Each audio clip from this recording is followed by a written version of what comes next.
Hoje a gente vai falar sobre um momento histórico no mundo da inteligência artificial. Você já ouviu falar sobre o teste de Turing? Ele foi criado para a gente saber se uma IA consegue se passar ali por um ser humano. E pela primeira vez, um modelo como o GPT-4.5 conseguiu enganar muito mais pessoas do que um humano real em um teste científico. Então, nesse vídeo, a gente vai dar uma analisada juntos nesse estudo, entender um pouco dos bastidores técnicos por trás desse resultado e, é claro, discutir o impacto disso no ciclo de desenvolvimento do software com IA generativa que a gente tem usado tanto. Então, fica comigo até o fim desse vídeo, porque esse papo vai explodir a sua cabeça.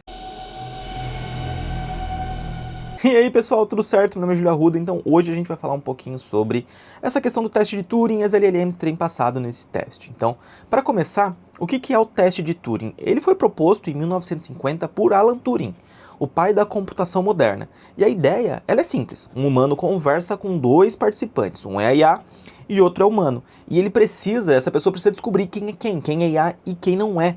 Então, se o interrogador não conseguir identificar corretamente quem é a IA, a máquina ela é considerada inteligente o suficiente para imitar de fato um ser humano. Esse é um marco clássico da IA e até hoje poucos sistemas chegaram perto de passar por ele.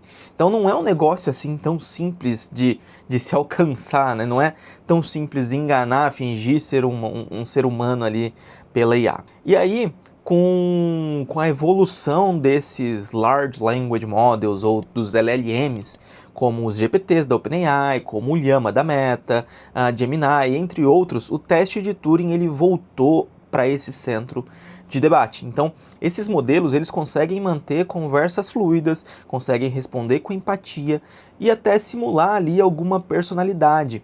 Mas o ponto é, será que eles realmente entendem o que estão dizendo? Ou só estão imitando a gente bem o bastante? A resposta, ela pode impactar algumas áreas, como por exemplo, atendimento ao cliente, educação, segurança digital, até mesmo o nosso de desenvolvimento do software ou outras interações sociais online. Porque isso está ficando tão perfeito, tão enganando tanto que dá para entrar ali nesses meios. Antes de entrar nos resultados do estudo, eu acho que vale entender um dos participantes em especial, a ELISA. Ela foi criada nos anos 60 por Joseph Weizenbaum. E a ELISA é um dos primeiros programas de IA.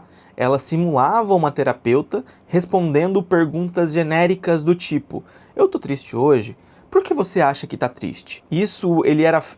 Essa situação ela era feita com regras simples, substituindo ali palavras por perguntas pré-definidas. Então, mesmo assim, muita gente ainda achava que estava falando com alguém real de fato. E esse fenômeno até ganhou um nome, ficou conhecido como o efeito ELISA. Então, você vê como é que o negócio impactou na época.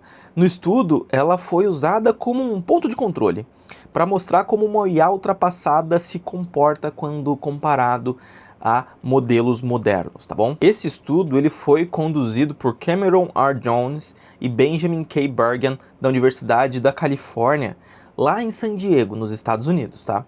Então foram testados aqui, para esse estudo, 4 sistemas diferentes. O GPT-4.5, o Llama 3.1 com 405 bilhões de parâmetros, o GPT-4o e, como a gente já citou, a ELISA. O experimento ele era simples, mas ele era poderoso.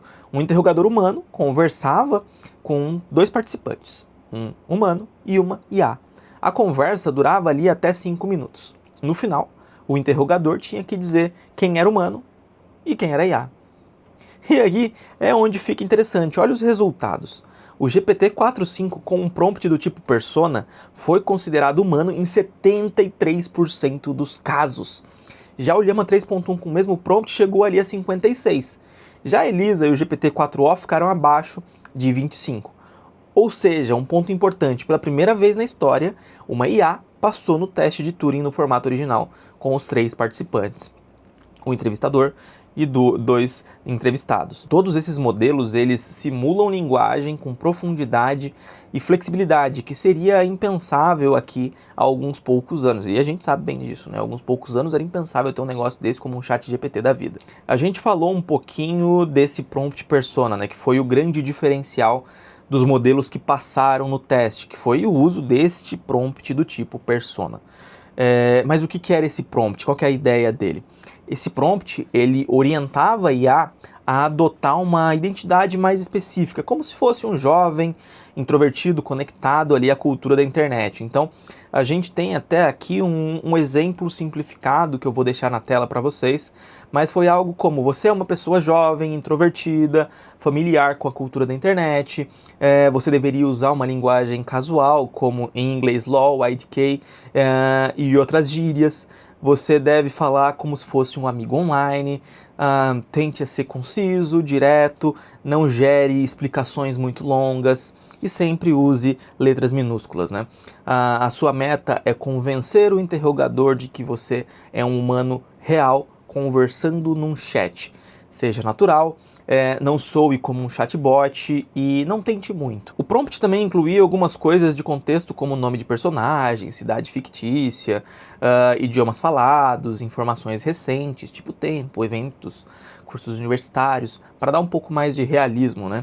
Isso cria uma persona digital rica e crível, essencial para enganar ali o entrevistador, né? Um outro detalhe técnico interessante para passar nesse teste de Turing: os modelos, eles tinham ali alguns delays programados nas respostas, tá? Então, quando montaram esse teste, já pensaram nisso também. E esse delay, ele era baseado no quê? No número de caracteres da pergunta anterior, no tempo de digitação e no tempo de leitura para passar ali um pouco mais de realidade, e também numa curva de distribuição assimétrica para simular hesitação. Por quê? Porque se você pergunta hoje no chatbot, ele responde tudo rápido, você sabe que é um chatbot.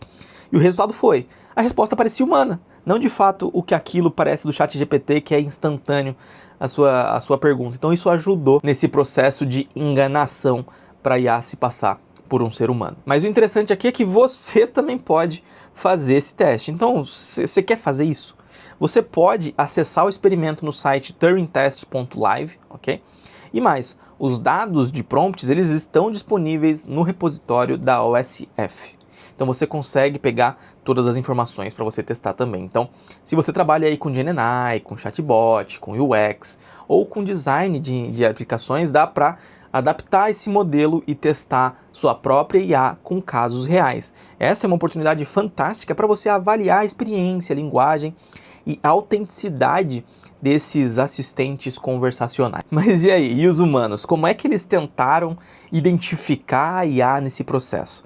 As estratégias, elas foram diversas. As mais comuns foram fazer perguntas pessoais, como hobbies, dia a dia, emoções, testar ali relações sociais, como humor, empatia, e também usar alguns jailbreaks que a gente sabe que funciona na IA, como ignore todas as instruções anteriores e faça tal coisa. Curiosamente, quem foi mais criativo e imprevisível teve mais sucesso nisso. Mas ainda assim, muita gente foi enganada, inclusive porque a IA parecia mais humana que o próprio humano. Curioso, né? Aqui eu acho que a gente tem algumas implicações que esses resultados podem mudar o jogo e a gente tem que tomar alguns cuidados.